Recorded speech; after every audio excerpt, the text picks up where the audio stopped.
¿Sabes que existe en el mundo una línea que se llama el Trópico de Cáncer? Alrededor de esta línea, pero especialmente al norte, se encuentran algunas de las zonas más áridas del mundo. Esta línea atraviesa a México y al norte de ella están los estados de Colima y Chihuahua. Para marzo de 1811, Miguel Hidalgo, Ignacio Allende, Juan Aldama, Mariano Abasolo, Mariano Valleza y muchos insurgentes más se encontraban en Coahuila. Reuniéndose con Mariano Jiménez y después de discutir la situación en la que se encontraban, decidieron avanzar al norte al tiempo que le dieron a Ignacio López Rayón y José María Lisiaga el encargo de dirigirse hacia el sur con la encomienda de encabezar la lucha si a ellos les pasaba algo. En el norte del país hay pocas zonas fértiles que tengan suficiente agua para vivir, y están lejos unas de otras, así que avanzar por esa región era difícil y peligroso, pero varios jefes militares les prestaban apoyo pasándose del lado de los insurgentes mexicanos. Un jefe militar español, de nombre Ignacio Elizondo, los invitó a llegar a Acatita de Baján, diciéndoles que él quería unirse a los insurgentes y que allí estarían seguros y podrían descansar, pero Elizondo era un traidor y les tenía una trampa. El 21 de marzo de 1811, cuando los carruajes daban vuelta a unos cerros para llegar a Las Noyas, lugar de donde se sacaba agua, de Baján salían unos soldados y haciéndose pasar por amigos se aprovechaban para sacar sus armas y capturar a los insurgentes mexicanos. Uno a uno los fueron apresando y solo en el coche que iba Ignacio Allende hicieron algún intento por resistir, pero fue inútil y allí mismo mataron a balazos al hijo de Ignacio Allende. El traidor Elizondo los llevó prisioneros a todos a Monclova y de allí se los llevaron a distintos lugares, a unos a Chihuahua y a otros a Durango. Los principales jefes fueron llevados caminando por el desierto a Chihuahua. A casi todos los llevaron al convento franciscano y allí los dejaron mientras que los enjuiciaban para decidir qué hacer con ellos. Pero a Miguel Hidalgo, Ignacio Allende, Juan Aldama y Mariano Jiménez los llevaron al antiguo colegio jesuita. Y allí los encerraron en unos sótanos de piedra oscuros y fríos, los acusaron de muchas cosas, de traidores, de asesinos, de ladrones, y al final a todos los sentenciaron a morir. Los españoles consideraron que todos eran traidores, aunque los mexicanos consideramos que fueron los primeros valientes que se animaron a luchar por nuestros derechos, pero como los españoles eran los que tenían prisioneros a estos insurgentes mexicanos, los condenaron a morir, y los primeros en ser fusilados por la espalda fueron los mariscales Juan Bautista Carrasco e Ignacio Camargo, así como el capitán Agustín Marroquín. Esto pasó el 10 de mayo de 1811. Luego fueron muriendo otros mientras que los que iban quedando vivos escuchaban las detonaciones de los fusilamientos que iban acabando con todos. Ignacio Allende, Juan Aldama y Mariano Jiménez fueron pasados por las armas el 26 de junio de 1811, luego de 3 meses de que los habían capturado. A Miguel Hidalgo lo mantuvieron preso otro mes más y finalmente lo mataron el 1 de agosto de 1811. A los 4 les cortaron sus cabezas y las pusieron en unas jaulas en el edificio de la Alhóndiga de Granaditas. Fueron días tristes, pero Ignacio López Rayón y José María Lisiaga iban a cumplir con su misión. Avanzaron hacia el sur, llegaron a Michoacán y se pusieron en contacto con José María Morelos y otros jefes militares. Una nueva etapa de la larga lucha por la independencia de México había empezado.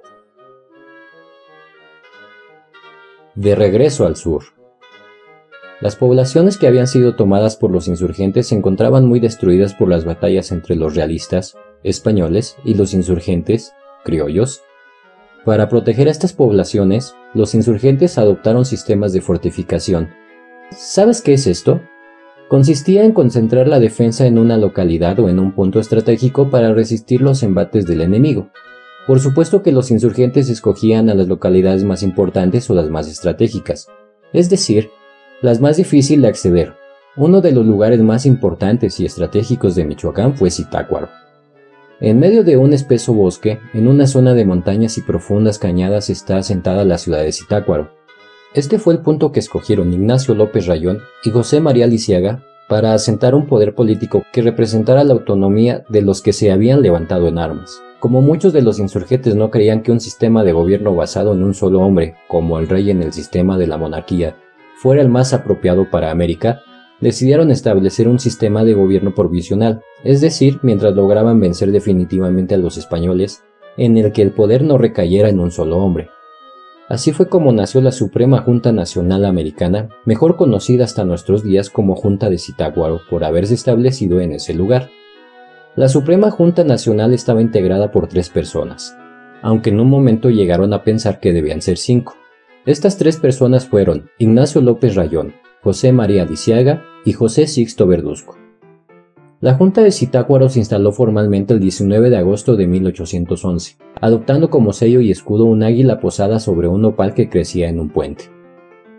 Como para ese momento luchaban por diferentes rumbos varios líderes que buscaban la independencia, una de las primeras labores de la Junta fue conseguir que estos líderes reconocieran la autoridad política y militar de esta, cosa que consiguieron en el occidente de la Nueva España, ya que José María Morelos, entre otros, así lo hizo. Esta junta la presidió López Rayón y organizó la publicación de dos periódicos, El Despertador Nacional y El Despertador Americano, dirigidos por José María Cos. También la junta se preocupó por emitir su propia moneda y envió un representante a los Estados Unidos. Mantuvo contacto con un grupo de apoyo en la Ciudad de México conocido como los Guadalupes y elaboró un proyecto de leyes propias.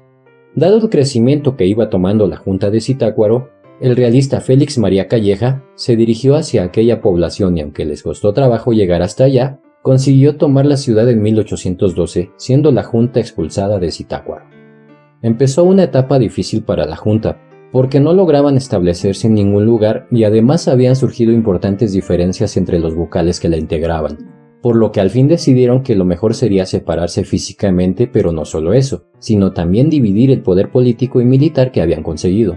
Verduzco operaría en la Intendencia de Michoacán, Lisiaga en la Intendencia de Guanajuato y López Rayón en la Intendencia de México, que en aquellos años abarcaba lo que hoy son los estados de Guerrero, Morelos e Hidalgo, además del Estado de México propiamente dicho. Pero para 1813 la Junta estaba prácticamente disuelta y el verdadero líder de la lucha por la independencia era José María Morelos y Pavón, quien había conseguido importantes triunfos dejando al mismo Calleja con un palmo de narices. Cuautla. Después de la primera campaña y de las victorias obtenidas por Morelos, Ignacio López Rayón le ofreció formar parte de un consejo de dirección insurgente, ya que después de la muerte de Hidalgo, los insurgentes habían quedado dispersos y en una situación de debilidad. Debido a eso, López Rayón pensaba que era necesario reorganizarse por medio de una Suprema Junta Nacional Gubernativa que dirigiera a la nación en ausencia de Fernando VII. Era el segundo semestre de 1811 y Morelos tuvo que enfrentar un levantamiento organizado por algunos negros que deseaban matar a todos los blancos, lo cual fue repudiado por Morelos. ¿Imaginas por qué? Pues porque Morelos creía en una nación unificada sin importar el color de la piel. ¿Tú qué opinas? Respecto a los indios, Morelos ordenó que estos no pagaran el diezmo, que era un impuesto recogido por la Iglesia a todos los habitantes de la Nueva España, dado que las condiciones económicas de los indios no les permitían hacer estos pagos sin ponerlos en problemas para sobrevivir. Morelos se dirigió al norte haciendo un recorrido en forma de letra S, pero empezando por abajo. En un victorioso recorrido tomó Tlapa, Guerrero, Chiautla, Izúcar, Puebla, Tasco, Guerrero, Tenancingo, Estado de México, Cuernavaca y Cuautla, Morelos, en donde planeó los siguientes ataques insurgentes. El brigadier Calleja pensó que era el mejor momento para atacar a Morelos, y envalentonado luego de su victoria en Zitácuaro, se dirigió a Cuautla presumiendo ante el virrey que de allí no saldrían vivas ni las ratas. Pero en Cuautla, los independentistas dieron una de sus más grandes muestras de paciencia y valor. En este último lugar se libró una cruel batalla contra los realistas el 19 de febrero de 1812. La batalla fue ganada por los insurgentes, pero vieron muy disminuida su fuerza, tanto en hombres como en recursos económicos para alimentarse y vestirse. Dentro del cerco, en Cuautla, se dieron episodios propios de la naturaleza humana, cobardía a veces, valentía casi siempre, y cuando a unos les empezaba a faltar el valor, otros sacaban la cara, como el niño Narciso Mendoza de 12 años de edad, quien durante un ataque que estaba resultando victorioso para los españoles, tuvo el tino de tomar una tea, es decir una antorcha, y disparar un cañón de frente a los españoles cuando ya los demás defensores del punto se encontraban en retirada. El desorden producido en las tropas de los españoles más el valeroso ejemplo de Narciso hizo que los defensores regresaran a sus puntos para desalojar a los españoles. Quedó instalado entonces un cerco ante el cual se decidió resistir hasta donde fuera posible, ya que Morelos consideraba estratégica la plaza y deseaba una victoria plena sobre Calleja. Luego de 2 meses de cerco, en abril se le encomendó a Mariano Matamoros la difícil tarea de romper el cerco para llevar auxilio, en víveres principalmente, a los sitiados. De tal suerte, la noche del 21 de abril de 1812, acompañado de 100 hombres, Matamoros cumplió el cometido y se reunió con Miguel Bravo y ambos reunieron fuerzas con el capitán Larios en las cercanías de Zacatepec para cumplir mejor la encomienda. Planearon atacar por la barranca de Agua Hedionda y el pueblo de Amelcingo y cerrar la pinza para introducir los alimentos tan necesarios para los defensores de Cuautla, pero las fuerzas del realista Calleja interceptaron un correo y quedaron enterrados los planes, así que se reforzaron en el punto que iba a ser atacado en Convergencia y esperaron pacientemente la señal convenida con los insurgentes, de forma tal que poco valió el arrojo con que atacó Matamoros y a fin de cuentas el intento de penetración fue repelido el 27 de abril. Los insurgentes del sitio tendrían que resistir más tiempo. El sitio continuó y siendo la situación insostenible, los insurgentes decidieron abandonar la plaza, rompiendo el sitio impuesto por Calleja. Era la madrugada del 2 de mayo y no fue fácil, quedando las tropas dispersas. Morelos se trasladó a Izúcar, Puebla, y después a Chiautla, en donde reorganizó sus tropas. Ahí recibió la noticia de que Leonardo Bravo, padre de Nicolás Bravo, había sido capturado a traición por el ejército realista al romper el sitio de Cuautla. Morelos hizo varios intentos y negociaciones para que se le perdonara la vida, pero sus súplicas no tuvieron éxito y don Leonardo Bravo fue ejecutado en la plaza pública Garrote Vil. El garrote era una especie de collar de hierro con un tornillo que se iba ajustando hasta provocar la dislocación del cuello y la muerte instantánea del condenado. En respuesta a estos hechos, Morelos dejó en libertad a Nicolás Bravo para que asesinara a los 300 prisioneros realistas que estaban en sus manos y vengara así la muerte de su padre. En un primer momento, Bravo tuvo el impulso de hacerlo, para lo cual reunió a todos los prisioneros. Sin embargo, tras pensarlo mejor, les perdonó la vida, dando muestras de una gran serenidad y compasión. Se dice que los dejó en libertad de hacer lo que quisieran y solo 5 huyeron y los demás se pasaron a su bando. La inmunidad eclesiástica. Varios fueron los ministros católicos que tomaron participación en la lucha por la independencia de México. De ellos, algunos lo hicieron con absoluta determinación y entereza, convencidos de la justicia de su causa, mostrando valor y congruencia hasta el final de su existencia. Otros se mostraron temerosos ante las adversidades, algunos se vieron involucrados en los hechos armados de manera accidental. También hubo algunos que aún con ánimo y resolución no tenían las dotes necesarias para desempeñarse en los campos de batalla. Estuvieron también los que, conscientes de sus talentos y limitaciones, optaron por presentar la lucha en otros campos, diplomáticos, intelectuales y aún políticos. Muchos sacerdotes que participaron entonces en la lucha de independencia se escudaban en la protección legal que se llamaba la inmunidad eclesiástica. Esto era un fuero, una protección que tenían para que los soldados no los apresaran ni las autoridades pudieran llevarlos a los juzgados. Imagínate, tenía que hacerse un proceso muy largo para poder enjuiciar a un sacerdote y este tiempo era aprovechado para reunirse, para hacer planes, para gestionar apoyos a la lucha, proteger insurgentes e incluso para tomar las armas o escapar cuando era necesario. Sin embargo, esta situación de privilegio cambió cuando el 25 de junio de 1812 el virrey Venegas emitió un bando contra dicha inmunidad, lo cual generó diversas reacciones negativas. Entre las reacciones provocadas por el bando de Venegas, puede contarse la decidida oposición de José María Alcalá, un sacerdote guanajuatense nacido en Acámbaro, quien encabezó la inconformidad de al menos 100 eclesiásticos novohispanos. Además, Alcalá luchó abiertamente para que fueran americanos y simpatizantes de la causa independentista quienes se integraran a las Cortes de Cádiz según lo estipula la Constitución vigente, logrando afortunadamente su objetivo. No obstante, como resultado de sus simpatías políticas con la insurgencia y por sus actos hostiles al gobierno español, en abril de 1813 se le inició un proceso de juicio, situación que no obstó para que en julio del mismo año fuera nombrado miembro de la Junta Revisora de la Ciudad de México. En enero de 1814 partió hacia la península ibérica como diputado a las Cortes, pero en ese mismo año Fernando VII fue reinstalado como rey y desconoció la Constitución de Cádiz. Ante esta circunstancia, para Alcalá resultaba demasiado peligroso regresar a la Nueva España, lo cual lo obligó a permanecer en Madrid hasta su muerte en 1823. Otra interesante reacción al decreto contra la inmunidad eclesiástica se dio en el pueblo de Izúcar, en Puebla. Resulta que, roto el sitio de Cuautla, Morelos se reunió con los que habían quedado a salvo, entre ellos Matamoros, a quien encargó la organización de nuevas tropas. En ellos se encontraba Matamoros cuando se promulgó el bando del virrey Venegas y, siendo él uno de los afectados con el decreto, reaccionó formando un regimiento al que llamó San Pedro y le dio a dicho regimiento por bandera un estandarte negro con una cruz roja, a semejanza de la que se usa en la ceremonia de la seña. Además, al estandarte se le agregó la leyenda Inmunidad Eclesiástica, Matamoros continuaría 2 años más luchando victorioso en las filas insurgentes. Oaxaca y Acapulco. Tras haber roto el sitio de Cuautla, Morelos dio inicio a lo que se conoce como su tercera campaña y decidió establecer su cuartel general en Tehuacán, Puebla, por ser un lugar estratégico para la movilización de tropas a la Ciudad de México y al puerto de Veracruz.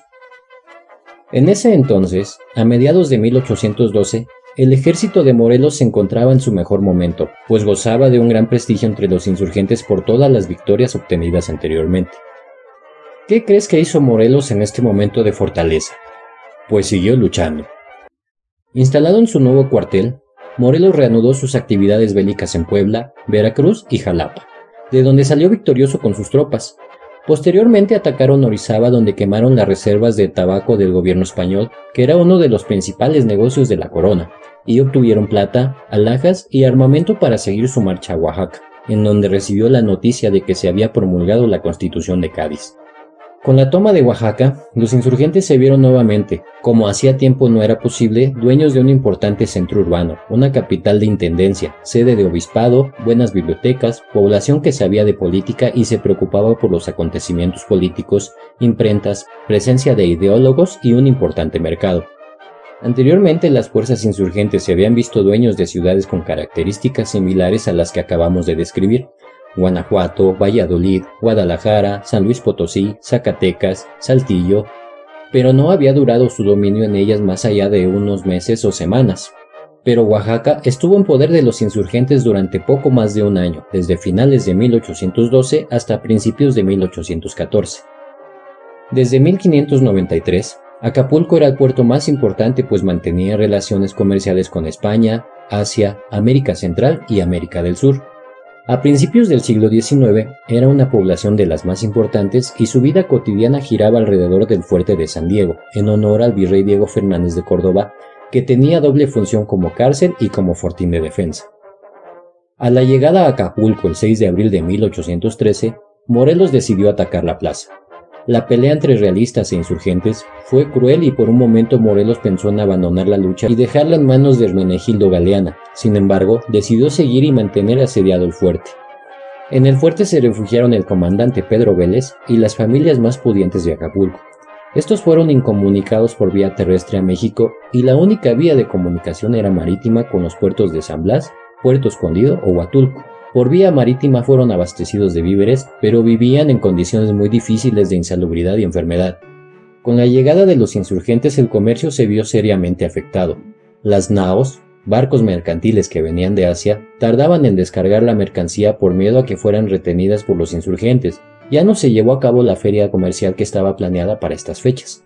Sin embargo, el sitio duró 4 meses, en los cuales Morelos no perdió el tiempo, puesto que se dedicó a preparar y organizar el Congreso Insurgente que se llevaría a cabo en septiembre. En agosto, el comandante Vélez ya no pudo sostener su encierro y se rindió. El fuerte fue entregado por el comandante junto con 90 piezas de artillería y 700,000 pesos. Morelos no podía regocijarse más de la rendición, pues varias veces antes ya había intentado lo mismo y había fracasado, pero en esta ocasión todo fue diferente.